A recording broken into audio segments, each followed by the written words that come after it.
Hello guys, napakainit na araw sa inyong lahat. So bago ko pa sa inyo muna yung supplyan ng tubig. Ito pala ay Tigiri. O kita nyo naman ang tangke, ang lana. Puro putik na lang dahil mainit dito eh.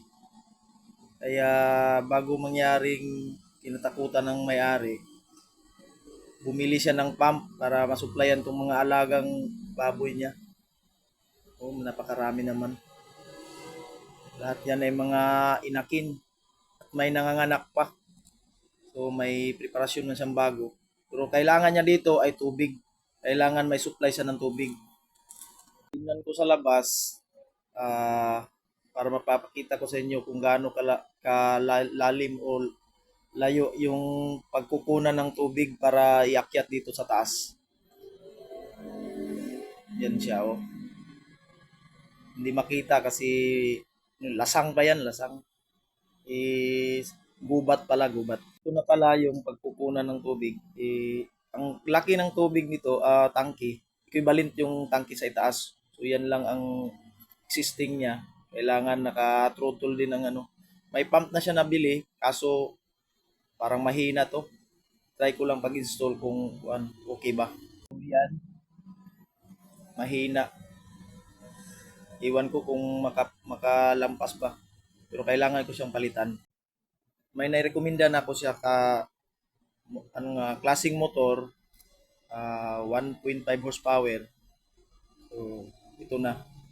Ito nang susulba sa problema niyang tubig. So, yan ang brand niya.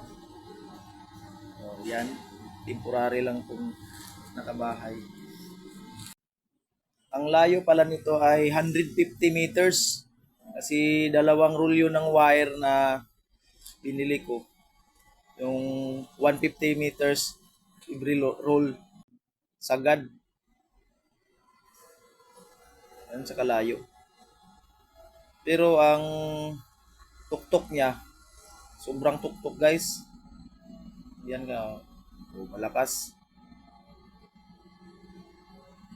Yan ang gusto kong motor na pag mag-install ako, yan mga klaseng motor.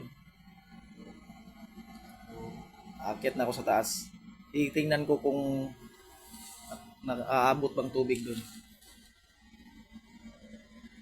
So yan, may pangalawang check valve ako dyan bago sa baba sa ubos.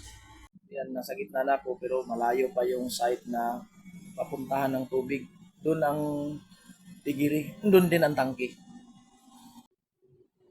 Kailangan pa natin akyatin. So, ang tuktok guys. So yan.